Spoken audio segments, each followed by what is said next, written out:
Drugs and drugs party కేసుపై పోలీసులు ముమ్మర దర్యాప్తు చేస్తున్నారు. ఈ కేసులో ఇప్పటిదాకా ముగ్గురికి పాజిటివ్ రాగా యూరిన్ శాంపిల్స్ లో మరో 6గురికి నెగిటివ్ రిపోర్ట్ వచ్చింది. పార్టీ జరిగిన వారం తర్వాత విచారణకు రావడంతోనే నెగిటివ్ వచ్చిందని అధికారులు అనుమానిస్తున్నారు. పూర్తి డైట్ పాటించడంతో డ్రగ్స్ ఆనవాళ్లు కనిపించలేదంటున్నారు. డ్రగ్స్ కేసు నుంచి తప్పించుకునేందుకు నిందితులు శాంపిల్స్ లో డ్రగ్స్ ఆనవాళ్లు బయటపడకుండా ప్లాన్ చేసినట్లు సమాచారం. హెయిర్ శాంపిల్స్ లో బయటపడకుండా హెయిర్ డై వేసుకోవడం, అలాగే గోళ్లకు పెడిక్యూర్ చేసుకుని విచారణకు వస్తున్నారని అధికారులు చెబుతున్నారు.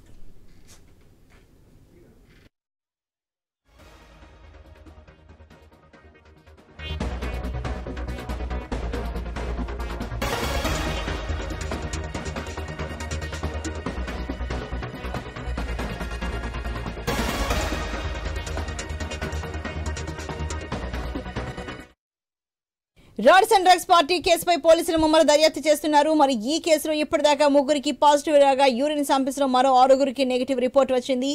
పార్టీ జరిగిన వారం తర్వాత విచారణకు రావడంతోనే నెగిటివ్ వచ్చిందని అధికారులు అనుమానిస్తున్నారు. పూర్తి డైట్ పాటించడంతో డ్రగ్స్ ఆనవాళ్లు కనిపించలేదంటున్నారు. డ్రగ్స్ కేసు నుంచి తప్పించుకునేందుకు నిందితులు శాంపిల్స్ లో డ్రగ్స్ ఆనవాళ్లు బయటపడకుండా ప్లాన్ చేసినట్లు సమాచారం. హెయిర్ శాంపిల్స్ లో బయటపడకుండా హెయిర్ డై వేసుకోవడం, అలాగే గోళ్లకు పెడిక్యూర్ చేసుకుని విచారణకు వస్తున్నారని అధికారులు చెబుతున్నారు. మరి ఇదే ఇష్యూకి సంబంధించి మరింత తాజా సమాచారాన్ని మా ప్రతినిధి రవిచంద్ర అందిస్తారు. రవిచంద్ర, మరి డ్రగ్స్ అండ్ డ్రగ్స్ కేసుకు సంబంధించి ఇప్పుడు చూసుకుంటే వారం రోజుల తర్వాత విచారణకు హాజరైన సందర్భంగా చాలా వరకు అందరికీ నెగిటివ్ వచ్చినట్టుగా తెలుస్తోంది. మరి దీనికి సంబంధించి డీటెయిల్స్ ఏం చెప్తారు? మొదటి రోజు హాజరైన ముగ్గురికి పాజిటివ్ వచ్చింది. ఆ తర్వాత 6 రోజుల తర్వాత వచ్చినట్టు వాళ్ళకు నెగిటివ్ వచ్చింది. సింపుల్ గా చెప్పుకోవచ్చు. అంటే వెంటనే వస్తే వెంటనే టెస్ట్ చేస్తే అది పాజిటివ్ వస్తుంది అనేది పోలీసుల ముందు నుంచి చెప్తున్నారు. వెంటనే వీళ్ళు అదుపులోకి తీసుకున్నా వెంటనే వీళ్ళు శాంపిల్స్ ఇచ్చిన బ్లడ్ శాంపిల్, అది యూరిన్ శాంపిల్ ఏది ఇచ్చినా అది 2 రోజుల్లో తేలుతుంది. 48 గంటల తర్వాత తీవ్రత తగ్గుతుంది. ఆ విధంగా ఇంకా రోజులు పెరుగుతున్న కొద్దీ తీవ్రత తగ్గుతుంది. అంతేకాకుండా వీళ్ళు రకరకాల ఫీట్లు, రకరకాల పాటలు పడ్డారని కూడా చెప్పుకోవచ్చు. ఇందులో 12 మందిలో రకరకాల ప్రయోగాలు చేశారు. ఎందుకంటే కొంతమంది హెయిర్ డై వేసుకున్నారు, దాంతో వెంట్రుకల్ శాంపిల్ తీసుకుంటే అందులో కూడా డ్రగ్స్ ఆనవాళ్ళు లేకుండా హెయిర్ డై చేసుకున్నారు. దాంతోపాటు నెయిల్స్ కు రకరకాల పెయింట్స్ వేసుకున్నారు. అంటే నెయిల్ లో కూడా తేడా వచ్చే విధంగా కూడా పెయింట్స్ వేసుకున్నారు.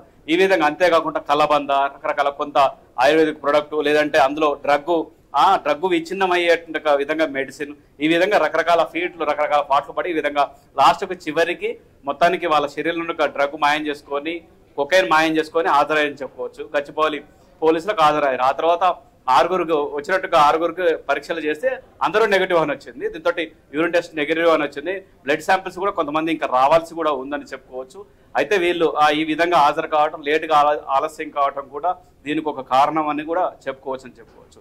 ఇందులో 12 మంది మీద ఎఫ్ఐఆర్ నమోదు చేస్తే ఒక నీలు అమెరికాలో ఉన్నారు. మిగతా వాళ్ళందరూ శాంపిల్స్ ఇచ్చారు. మిగతా వాళ్ళందరి మీద కూడా విచారణ జరుగుతుంది.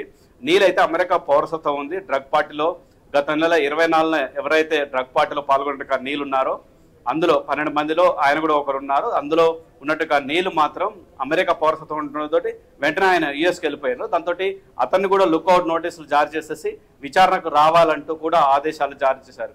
ఇక ఆయన హాజరయ్యేసరికి ఎంతకాలం పడుతుందో తెలియదు. ఆయన కూడా ఆలస్యంగా వస్తే ఆయన కూడా నెగిటివ్ వచ్చేట్టుకు అవకాశాలు ఉన్నాయి. మొత్తానికి ఈ విధంగా రకరకాలుగా తప్పించుకునేట్టుగా ప్రయత్నాలు జరిగినాయని చెప్పుకోవచ్చు. రాడిసన్ డ్రగ్ కేసులో మొదటి రోజు వచ్చినట్టుగా ముగ్గురికి మాత్రం పాజిటివ్ వచ్చింది. వాళ్ళు వెంటనే వస్తే క్రిష్ కావచ్చు, లిషిత కావచ్చు, శ్వేత, వీళ్ళందరూ కూడా వెంటనే వస్తే, ఆ సందీప్ కావచ్చు, వీళ్ళందరూ ముందే వచ్చేస్తే, రఘుచరణ్, వీళ్ళందరూ ముందే వస్తే వెంటనే టెస్ట్ చేస్తే బయటపడేది. కావచ్చు ఆలస్యంగా కావడంతో కూడా కొకైన్ ఆనవాళ్ళు లేకుండా చేసి ఈ విధంగా రకరకాల. అయితే మరి రవిచంద్ర, క్రిష్ కావచ్చు, విషిత్ కావచ్చు, వీళ్ళంతా చాలా ఆలస్యంగా వచ్చారు. ఆ రోజు ఎవరైతే పట్టుబడ్డారో వాళ్ళకి వెంటనే వాళ్ళ డ్రగ్స్ శాంపిల్స్ తీసుకుంటే వాళ్ళందరూ పాజిటివ్ వచ్చారు, వీళ్ళంతా నెగిటివ్ వచ్చారని తెలుస్తుంది కదా. మరి రాడిసన్ హోటల్ యజమాని అలాగే వివేకానందకి సంబంధించి ఆయన పాజిటివ్ వచ్చారా, నెగిటివ్ వచ్చారా? మరి ఆయనకు సంబంధించి ఎలాంటి డీటెయిల్స్ ఉన్నాయి రవిచంద్ర? ఆయనకు పాజిటివ్ వచ్చింది, వివేకానందకు పాజిటివ్ వచ్చింది. దీంతో స్పష్టంగా అర్థమైపోయింది వీళ్ళంతా పార్టీలో ఒక్కొక్కరు దాకా రారు కదా. డ్రగ్ పార్టీ డ్రగ్ తీసుకుంటేందుకే వచ్చారు. సల్లకొచ్చి ముందు దాచినట్టు అక్కడికి వచ్చిన తర్వాత ఇక వాళ్ళు మళ్ళీ అక్కడికి వచ్చి దాయటానికి ఏం లేదు, వాళ్ళు డ్రగ్ తీసుకున్నారు. కాకపోతే రకరకాలుగా ఎందుకు తప్పించుకున్నారు? ఒకవేళ డ్రగ్ తీసుకోకపోతే తెల్లారి హాజరు కావచ్చు, మేము డ్రగ్ తీసుకోలేదు, మేము చాలా మాకు అలాంటి వాసన స్మెల్ ఎలాంటిది కూడా పడదు అని ముందే హాజరై ఉంటే దానికి సంబంధించిన వివరాలు తెలిసేది కదా. ఆలస్యంగా వెళ్ళారు, వాళ్ళు ముందే ఆ విధంగా తప్పించుకున్నారని చెప్పుకోవచ్చు. రకరకాల కొంత కలబంద వాడటం, రకరకాల ఇన్సైడ్ కూడా కొన్ని లిక్విడ్స్ వాడితో కూడా దాంతో డ్రగ్ మాయమయ్యే విధంగా కూడా ఉంటుంది. 48 గంటల తర్వాత తీవ్రత తగ్గుతుంది. ఇంకా రోజుల తరబడి ఉంటా ఉంటే తీవ్రత తగ్గుతుందని చెప్పుకోవచ్చు. దీంతో రకరకాల ఫీట్లు ఆ తర్వాత వచ్చారని చెప్పుకోవచ్చు. అయితే మరి రవిచంద్ర అంటే కొన్ని డైట్స్ పాటించడం కానీ, లేకపోతే హెయిర్ డే వేసుకోవడం కానీ, గోళ్ళకి కూడా పెడిక్యూర్ లాంటివి చేసుకోవడం వల్ల కానీ వాళ్ళైతే నిందితులుగా దొరకలేదు, వాళ్ళంతా నెగిటివ్ వచ్చేసింది, వాళ్ళందరికీ తెలుస్తుంది కదా. మరి ఇదే ఇష్యూ అందరికీ పోలీసులకు తెలుసు, నిపుణులకు తెలుసు. అయితే ఈ సందర్భంగా వేరే సెక్షన్ల కింద వాళ్ళపై కేసు నమోదు చేసే అవకాశాలు ఏమైనా ఉంటాయంటారా, లేకపోతే వాళ్ళకి ఇంకా అది కేసులో నిర్దోషులుగా బయటికి వెళ్ళిపోయే అవకాశాలు ఉన్నాయంటారా? ఏం జరగబోతుంది రవిచంద్ర? ఇందులో చాలా చాకచక్యంగా వ్యవహరించారని చెప్పుకోవచ్చు. ఎందుకంటే వీళ్ళంతా సినిమా ఇండస్ట్రీ, దాంతో పాటు విఐపీలు, అటు పొలిటీషియన్లు కావచ్చు, వ్యాపారవేత్తల పిల్లలు ఉన్నారు, అంతా విఐపీ ఉన్నారు. దీంతో చాలా పోలీసులు కూడా చాలా క్షుణ్ణంగా అబ్జర్వ్ చేశారు, క్షుణ్ణంగా విచారణ చేశారు. ఎందుకంటే రాడిసన్ హోటల్లో సుమారు 200 కెమెరాలు ఉంటాయి. హోటల్ చుట్టూ, దాంతో పాటు ఇన్సైడ్ ఎక్కడెక్కడ కెమెరాలు ఉంటాయి, రిసెప్షన్ నుంచి అన్ని కెమెరాలు ఉంటాయి. ఆ 200 కెమెరాల్లో కేవలం 16 కెమెరాలే పనిచేస్తాయి అన్నప్పుడు అర్థమైపోయింది మొత్తం అసలు ఆ హోటల్ ఏ విధంగా ఉంది, దాంతో తప్పించేట కార్యక్రమాలు ఏ విధంగా ఉన్నాయని. ఆ విధంగా తప్పించేట ప్రయత్నం ఒక విధంగా జరిగితే ఆ తర్వాత వీళ్ళంతా పారిపోయారు. గోవాకు కొంతమంది, దాంతో పాటు బెంగళూరుకు, ముంబై, క్రిష్ ముంబైలో ఉన్నా, నేను షూటింగ్ లో ఉన్నాను. ముందు రోజు డ్రగ్ పార్టీలో పాల్గొంటారు, తెల్లారేసరికి షూటింగ్ లో ఉన్నాను, నేను బొంబాయికి వెళ్ళానంటూ ఆయన చెప్పుకొచ్చారు. ఈ విధంగా రకరకాలుగా తప్పించుకునేట్టుగా ప్రయత్నం చేశారనడానికి స్పష్టత ఉందని చెప్పుకోవచ్చు. వాళ్ళ నుంచి వాళ్ళ సెల్ ఫోన్ సిగ్నల్స్ ఆధారంగా ఆ చిన్న దొంగలను కూడా ఈజీగా తొందరగా పట్టుకొని ఆ పోలీసులు రికవర్ చేసేట్టుగా పనులుంటుగా పోలీసులు ఎంతో పేరుంది, హైదరాబాద్ పోలీసులకు ఎంతో పేరు. మరి ఇంతకాలం ఎందుకు ఆలస్యమైంది వాళ్ళని తీసుకురావడంలో?